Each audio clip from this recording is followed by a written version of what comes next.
Salam sehat sejahtera. Jumpa lagi di channel Mata Ketiga.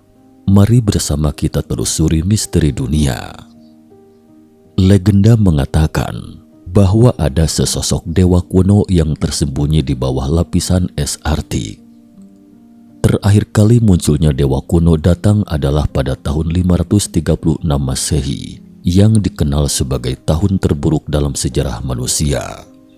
Saat itu, matahari menghilang selama 18 bulan, produksi pangan berkurang, orang barbar melakukan penjajahan, wabah penyakit merajalela, perang, kelaparan, dan peradaban runtuh dalam kabut.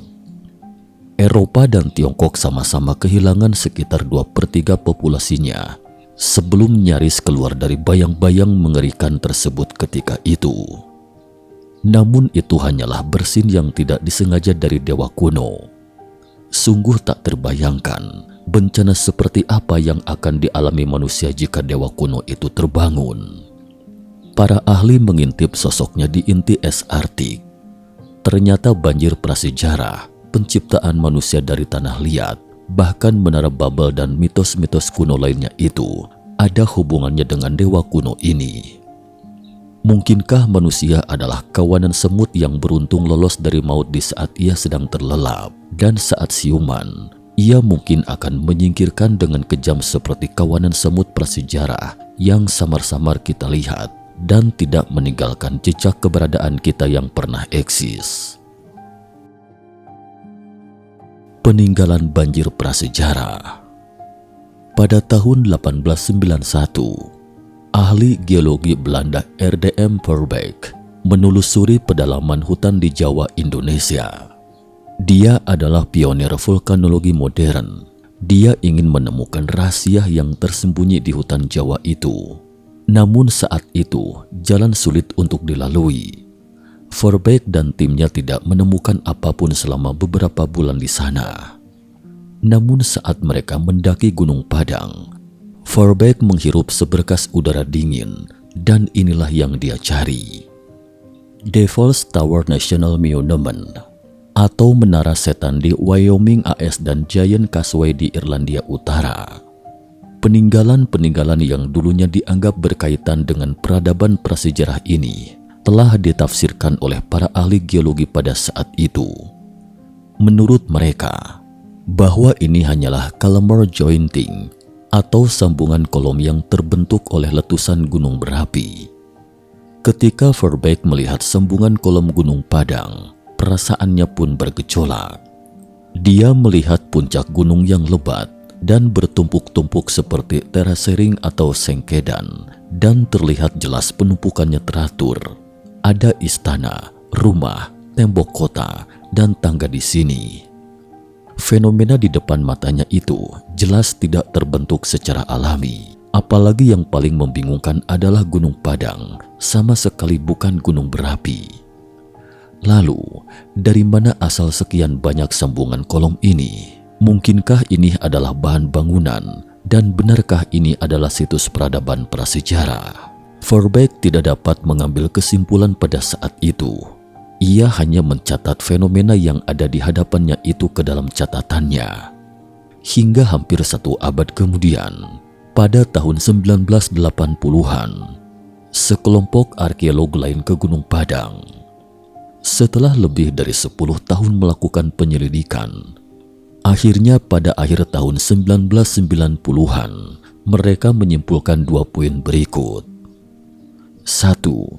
Situs itu memang buatan manusia dan dibangun antara tahun puluhan sekian dan 70-an Masehi. 2. Sisa-sisa tembikar ditemukan di situs ini berusia antara 45 sebelum Masehi hingga 22 Masehi. Jelas, kedua kesimpulan tersebut saling bertentangan. Jika situs tersebut dibangun antara tahun puluhan sekian dan 70-an, lalu mengapa tidak ditemukan tembikar antara tahun puluhan sekian dan 70-an ini? Dan jika ditemukan sisa-sisa tembikar dari zaman Masehi di sini, mengapa para ahli tidak berani menyimpulkan bahwa pemilik tembikar tersebutlah yang membangun candi ini? Disinilah dilemanya. Keberadaan tembikar dan situs tidak selaras dalam ruang dan waktu. Bahkan para ahli juga tidak percaya orang-orang dahulu memiliki kemampuan untuk membangun candi semegah ini di Gunung Padang. Bahan bangunan candi berupa sambungan kolom dari sisa-sisa letusan gunung berapi yang letaknya jauh dari Gunung Padang. Titik pengumpulan sambungan kolom terdekat berjarak 100 km. Dan jika ingin mengumpulkan lebih dari 30.000 sambungan kolom ini, maka waktu penambangan juga setidaknya 8.200 tahun silam hingga saat ini. Karena gunung berapi di Indonesia aktif, maka pada periode setelah 8.200 tahun yang lalu, bahkan meski di lokasi gunung berapi yang jaraknya 100 km, juga tidak ada sambungan kolom yang tersingkap ke permukaan dan mudah dikumpulkan. Sosok orang yang membuat kesimpulan ini adalah Dani Hilman Natawijaya, seorang pakar geologi gempa bumi dan geotektonik di Pusat Penelitian Geoteknologi Lembaga Ilmu Pengetahuan Indonesia, LIPI. Cara pandangannya berbeda dengan para arkeolog. Secara sekilas, ia melihat keraguan yang sama seperti Verbeek. Ini jelas sebuah situs, tapi yang membangunnya pasti bukan generasi kita atau peradaban manapun yang kita kenal. Saat itu, peralatan Verbeek terbatas dan tidak bisa menelitinya secara mendalam. Terkait Gunung Padang, sebelumnya sudah pernah diulas mata ketiga. Di sini kami tidak akan mengulasnya lebih jauh, hanya akan melengkapi konten terkait dari hasil penelitian terbaru. Dani Hilman Natawijaya baru-baru ini mengungkapkan fakta mengejutkan tentang situs Gunung Padang di Jawa Barat, Indonesia. Penemuan ini mengubah pandangan kita tentang situs ini yang selama ini diyakini sebagai piramida kuno tertua di dunia. Menurut Natawijaya, Gunung Padang bukanlah piramida kuno, melainkan kompleks arkeologi yang jauh lebih beragam daripada yang pernah kita bayangkan sebelumnya. Penelitian terbaru yang dilakukan oleh Dani Hilman Natawijaya dan timnya mengungkapkan bahwa situs Gunung Padang telah dihuni selama lebih dari 4.800 tahun dan telah mengalami beberapa tahap pembangunan yang berbeda. Ini adalah temuan yang menggemparkan dunia arkeologi dan sejarah yang selama ini memandang Gunung Padang sebagai salah satu piramida tertua di dunia. Kompleks Gunung Padang terdiri dari beberapa lapisan struktur batu, termasuk teras-teras yang membentuk struktur mirip piramida. Namun penting untuk diingat bahwa situs ini bukanlah piramida dalam arti konvensional yang sering kita temukan di Mesir kuno. Dr. Lutfi Yondri, seorang arkeolog Jawa Barat, telah membantu mengklarifikasi kebingungan ini dengan menyatakan bahwa Gunung Padang bukanlah piramida. Ia mengungkapkan bahwa situs ini sebenarnya adalah punden berundak yang memiliki penanggalan karbon antara 117 sebelum Masehi hingga 45 sebelum Masehi. Dengan pernyataan ini, Yondri memberikan pemahaman yang lebih jelas tentang karakteristik sebenarnya dari Gunung Padang. Dani Hilman Natawijaya juga menambahkan dimensi baru ke dalam diskusi ini dengan mengungkapkan bahwa situs Gunung Padang mungkin memiliki hubungan dengan peradaban kuno di Mesir dan Amerika Selatan. Ini adalah spekulasi yang sangat menarik yang telah memicu minat dari kalangan arkeolog dan sejarawan di seluruh dunia. Ada teori yang menyebutkan situs Gunung Padang ada sejak 10.000 tahun sebelum Masehi. Jika mengacu pada teori ini, maka situs Gunung Padang adalah bagian dari Sundaland pada zaman es dan saat ini terdiri dari Asia Tenggara, Indonesia, Malaysia, dan Filipina. Sangat mungkin bahwa di lingkungan zaman es yang bersuhu ekstrim rendah, benua Sundaland yang melintasi garis khatulistiwa dan tepi lautan ini adalah satu-satunya tempat yang cocok untuk perkembangan peradaban. Namun belakangan, gletser mencair dan permukaan laut naik, menyebabkan Sundaland menjadi seperti sekarang ini. Jadi, inikah fakta mengerikan tentang banjir prasejarah? Dani hanya tersenyum misterius dan diam membisu, tidak berkata apa-apa. Bagaimanapun, penemuan terbaru ini telah menjadi topik perbincangan di dunia internasional dan menimbulkan berbagai pertanyaan tentang sejarah kuno Indonesia dan peradaban yang mungkin pernah ada di sana. Sejarawan dan arkeolog di seluruh dunia sedang bekerja keras untuk memahami lebih lanjut tentang Gunung Padang dan bagaimana situs ini berhubungan dengan sejarah manusia secara keseluruhan. Penelitian lebih lanjut diharapkan dapat membantu mengungkapkan lebih banyak rahasia tentang situs Gunung Padang. Kita mungkin akan mendapatkan pemahaman yang lebih dalam tentang kompleksitas situs ini, serta apakah benar ada hubungan dengan peradaban kuno di tempat lain di dunia. Penting untuk dicatat bahwa temuan ini menunjukkan pentingnya terus melakukan penelitian dan pemahaman yang lebih mendalam tentang situs-situs arkeologi penting seperti Gunung Padang. Sejarah manusia adalah teka-teki yang terus berkembang, dan setiap temuan baru membantu kita mengisi potongan-potongan yang hilang dari puzzle ini. Seberapa rapuhkah peradaban manusia? Inilah kekejaman alam dan rapuhnya peradaban. Bayangkan, dari perkembangannya peradaban manusia pertama, peradaban Sumeria di Mesopotamia, hingga saat ini, sejarah yang kita ketahui baru berusia kurang dari 10.000 tahun sejarahnya. Namun sejak kedatangan dewa kuno 74.000 tahun silam hingga 10.000 tahun yang lalu, di mana jika dilihat dari laju perkembangan kita saat ini, juga cukup untuk menghancurkan manusia dan dilahirkan kembali 6 kali. Dan jika ditilik dari zaman purbakala, dewa-dewa kuno datang 74.000 tahun silam, dan manusia keluar dari Afrika 200.000 tahun yang lalu. Dan tak disangka, ternyata ada jeda waktu selama 130.000 tahun di sini. Apa yang dilakukan nenek moyang kita saat itu?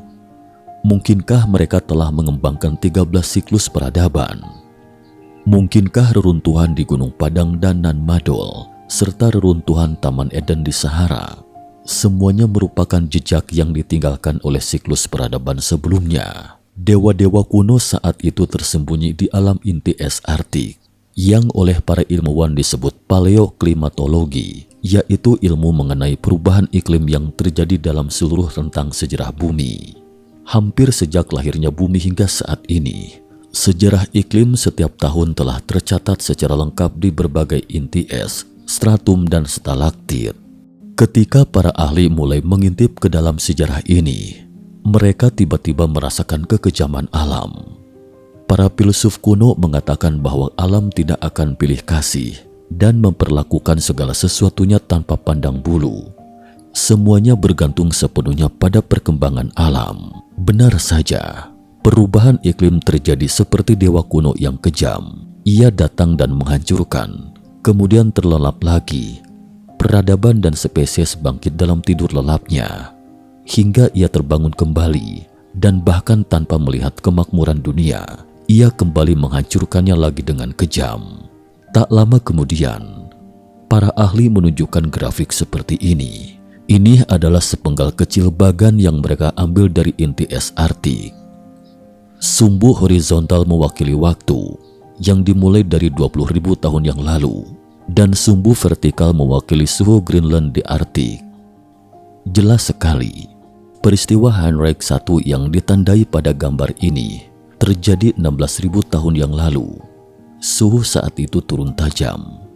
Apakah ini merupakan zaman es dalam legenda yang mengatakan bahwa hanya wilayah Khatulistiwa dan benua Sundaland yang cocok untuk bertahan hidup? Mungkinkah peradaban prasejarah yang diisyaratkan Dani itu merupakan produk zaman ini? Siklus Bond. Belakangan, seorang ahli geologi bernama Gerard C. Bond terus memperbesar kurva tersebut 10.000 tahun kemudian, dan kita pun melihat grafik seperti itu. Ternyata dalam sejarah 10.000 tahun yang kita ketahui, dewa zaman dahulu telah 8 kali bersin, dan terdapat pola di antara 8 kali bersin ini yang terjadi kira-kira setiap 1.500 tahun sekali. Oleh karena itu, siklus Bond disebut juga siklus 1.500 tahun, dan siklus terbaru adalah tahun 536 Masehi. Tahun ini telah dipulihkan secara akurat oleh para ahli melalui lingkaran pertumbuhan atau cincin tahunan dan catatan sejarah. Sejarawan Kekaisaran Bizantium mencatat bahwa matahari sama redupnya dengan bulan sepanjang tahun. dan negarawan Romawi Cassiodorus juga mengatakan bahwa meski siang hari sekalipun, orang-orang tidak dapat melihat bayangannya sendiri. Matahari seakan berwarna biru dan siklus musiman seakan menyatu. Para ilmuwan mengatakan bahwa dilihat dari data INTS, matahari menghilang selama 18 bulan pada tahun 536. Seluruh dunia selalu berkabut, tanaman mati dalam skala luas, produksi pangan berkurang, kelaparan melanda dunia, dan orang-orang barbar di utara terpaksa menyerang ke selatan. Namun Roma di selatan dan Tiongkok di selatan juga tidak punya makanan lebih saat itu. Inilah sebabnya mengapa pada abad ke-6 Masehi, invasi barbar terjadi di timur dan barat secara bersamaan dan penyebab runtuhnya peradaban. Dalam catatan buku sejarah Tiongkok menyebutkan bahwa pada tahun 536 terjadi kelaparan di Guangzhou. Orang-orang menjadi kanibal. Sekitar 7 atau 8 dari 10 orang pasti tewas dalam peristiwa ini. Kekaisaran Bizantium runtuh. Para pedagang, bangsawan dan pegawai istana mulai mati dalam skala besar. Para pengangkut mayat melemparkan mayat-mayat itu ke laut. Sebuah bukit pun muncul di laut, lalu tenggelam, kemudian berdiri kembali keesokan harinya. Dikatakan dalam sejarah, diperkirakan 35 juta orang tewas akibat wabah Justinianus, menyebabkan runtuhnya Kekaisaran Romawi Timur, diikuti dengan masuknya orang-orang barbar yang kelaparan. Mereka memakan mayat-mayat orang Bizantium dan Kekaisaran Romawi Timur, dan Eropa sepenuhnya memasuki abad pertengahan kegelapan. Para ahli juga menemukan dari INTS bahwa unsur timbal menghilang selama hampir 100 tahun setelah tahun 536 Masehi. Penggunaan timbal yang paling penting pada saat itu adalah mencetak koin uang. Ini berarti tidak ada mata uang baru di Eropa selama 100 tahun penuh. Tidak ada transaksi normal dan berlaku hukum rimba. Kengerian yang disebutkan dalam buku-buku sejarah dan INTS seakan masih menari-nari dalam benak kita. Namun ketika kita memperbesar grafik ke dalam 8 siklus bond di atas, akan ditemukan bahwa itu hanyalah setitik dari puncak terendah. Para ilmuwan mengatakan bahwa bencana yang terjadi pada tahun 536 itu mungkin disebabkan letusan gunung berapi di Islandia dan abu vulkanik yang ditinggalkan di INTS akibat letusan ini bahkan kurang dari 1/20.000 dari abu vulkanik Gunung Toba pada 74.000 tahun yang lalu. Oleh karena itu, mungkin kita bisa membuat analogi yang berani dengan kekuatan teknologi Romawi Timur saat itu. Hanya bertahan 18 bulan di bawah abu vulkanik. Namun 74.000 tahun yang lalu, matahari menghilang selama 100 tahun. Dan selama 1.200 bulan penuh, sekitar 1.000 manusia beruntung selamat. Apakah ini berarti kekuatan teknologi pada saat itu? Atau dengan kata lain, kemampuan bertahan hidup manusia saat itu telah jauh melampaui zaman Romawi Timur.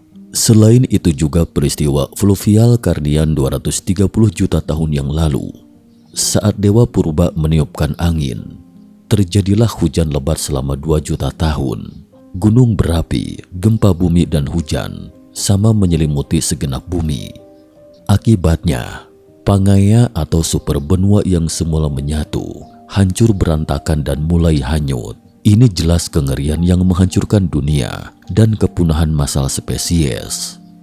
Setelah keduanya, muncullah 2 jenis spesies. Satunya mendominasi bumi, yaitu dinosaurus, dan spesies lainnya bertahan hidup dalam kegelapan yang disebut mamalia.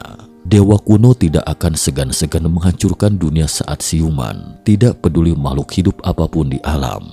Ketika ia mendatangkan angin, dunia baru dibangun kembali. Meski ia bersin secara tidak sengaja pun sangat mungkin membuat bencana kehancuran terhadap peradaban kita yang rapuh ini. Dewa kuno ini masih terlelap di lapisan es Arktik. Para ilmuwan yang mengintip ke kedalamannya telah mengeluarkan peringatan. Dalam siklus 1500 tahun atau pada tahun 2036, apakah dewa kuno yang bersin secara berkala atau dewa kuno yang tiba-tiba terbangun? Singkatnya, kita yang beruntung bisa naik ke meja makan. Bagaikan semut kecil ini bukanlah yang pertama atau terakhir. Ketika dewa kuno siuman, semua yang kita banggakan akan hilang dalam sekejap mata, dan kemungkinan besar akan sama seperti pendahulu kita, tidak meninggalkan seberkas jejak apapun di muka bumi. Kawanan semut belakangan masih saja dengan bangga percaya bahwa mereka adalah ruh dari segala sesuatu. Mereka adalah hamba kebanggaan ilahi. Mereka menguasai ilmu pengetahuan dan pasti akan bisa menaklukkan segalanya. Namun tanpa disadari, mereka tak ubahnya bagaikan semut kecil yang tak berarti di hadapan alam. Sekian dan terima kasih atas perhatiannya.